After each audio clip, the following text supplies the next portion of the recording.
It was long past time for me to come to grips with the other elephant in the living room, the profit motive. The only reason we've been force-fed the story climate change plus renewables equals worse saved is because billionaires, bankers, and corporations profit from it.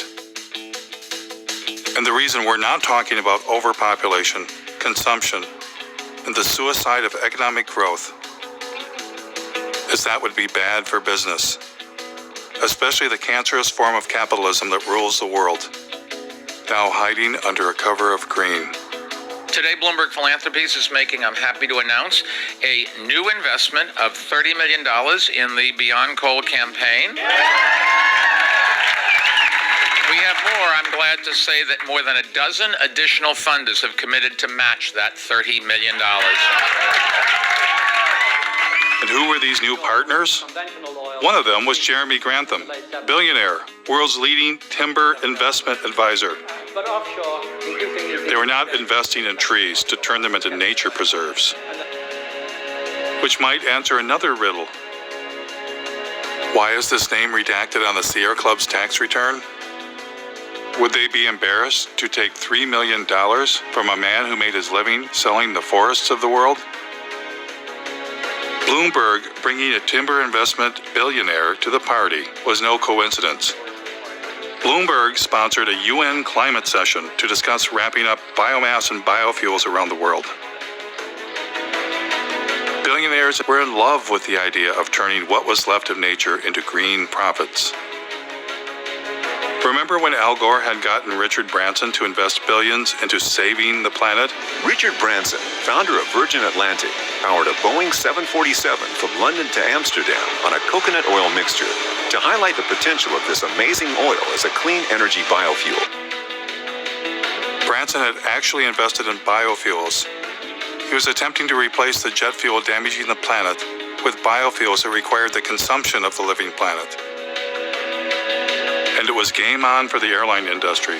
Dozens of researchers from all over the Northwest gathered in Missoula the past 2 days to explore the idea of converting the region's massive reserves of wood into jet fuel, especially with the demand for aircraft fuel expected to grow by 1 billion gallons in the Northwest alone. United Airlines will buy a $30 million stake in biofuel company Fulcrum Bioenergy. The airline used 3.9 billion gallons of fuel last year.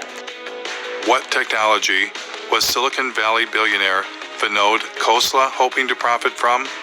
Nature takes 1 million years to produce our crude oil.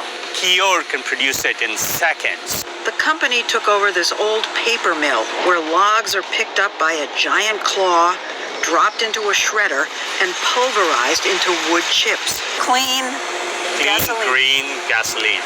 There must be a downside. There is no downside. The bank that crashed the economy, ruined millions of lives, and has their tentacles on the levers of power. What would their favorite form of green energy be? One of the very interesting markets that we deal with is Brazil. It's unlike any other market in that today, alternative energy isn't really alternative energy. It's so much a part of the fabric of the society. The country began to utilize its vast resources of sugarcane to produce ethanol. There was a man from Goldman Sachs who was particularly in love with turning forests into profits. Has everybody got enough coffee? You might want to get some more. Meet David Blood, former CEO of asset management for Goldman Sachs. How much money did Mr. Blood believe should be invested in green energy? A natural alignment for something in the order of $40 to $50 trillion worth of capital. $40 to $50 trillion. And who was going to help the man from Goldman Sachs? Help him raise that astronomical amount of money? A gentleman some of you may recognize and know, Bill McKibben. It's entirely dependent on what kind of political will we can muster. And if we do not get this done very fast, then we're not going to get it done. And so Bill McKibben went forth to generate the political will for trillions of dollars in green investments. Our next guest has been called our nation's leading environmentalist. And you are, in some sense, the grand poobah of the environmental movement. My guest tonight is on a global crusade. On a global crusade for what? commit to divesting from fossil fuels, we can't justify investing our money in companies that are basically running Genesis backward. So when you divest from fossil fuels and invest in green funds, what are you investing in? I took a deep dive into Securities and Exchange Commission filings to find out. For instance, in the Green Century funds, recommended by 350.org and Bill McKibben, I found less than 1% solar and wind, and 99% things like mining,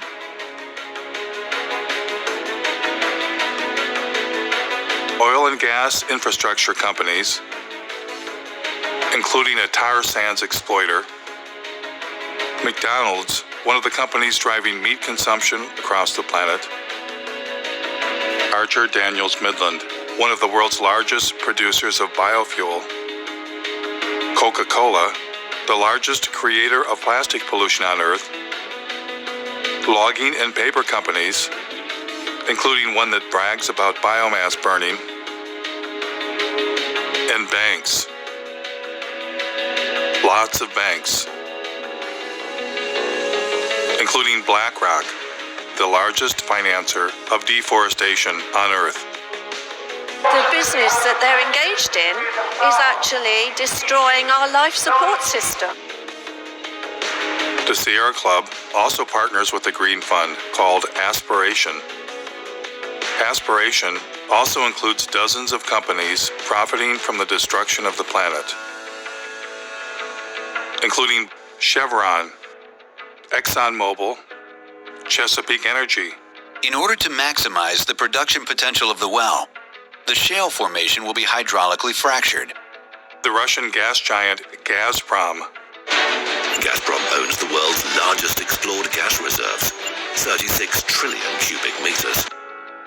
And in perhaps the most bizarre twist of all, the Sierra Club's Green Fund's biggest holding is Enviva, the world's largest consumer of forests, to be incinerated in green energy biomass plants.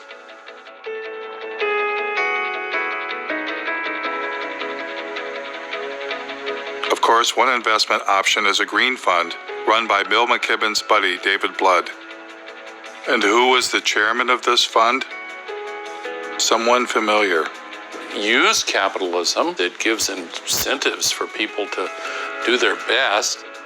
Al Gore and David Blood partnered to form a company called Blood and Gore. No, scratch that. Generation Investment Management. And within this fund, Blood and Gore designated a special investment category, targeting $650 million of biomass and biofuels. Funny thing was, they partnered before Al Gore's film came out. Was that movie just about climate change or something else? On one side, we have gold bars. Don't they look good? I'd just like to have some of those gold bars. On the other side of the scales, the entire planet. If we do the right thing, then we're going to create a lot of wealth. And when it came time for Al Gore to choose between the entire planet and getting him some of them gold bars, what choice did he make? Here's Al Gore earning his keep by pretending to care about the rainforest while lobbying Congress on behalf of the sugarcane ethanol industry.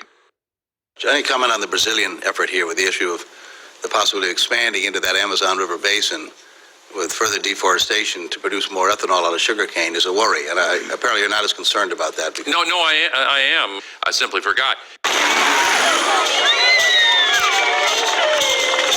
What's been going on there is really very troubling.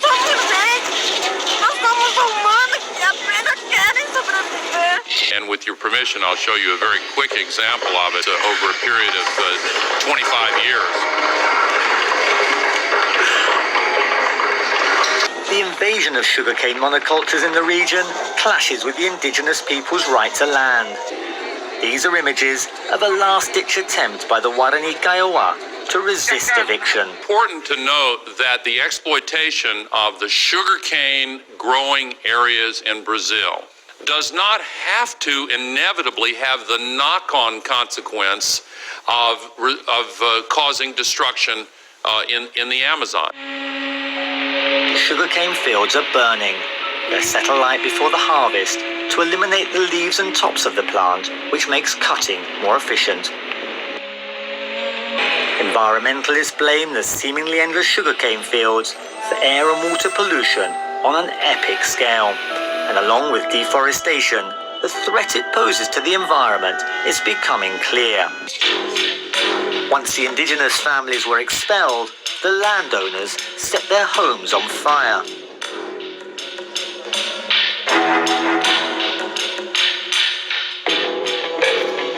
Is there anything too terrible to qualify as green energy?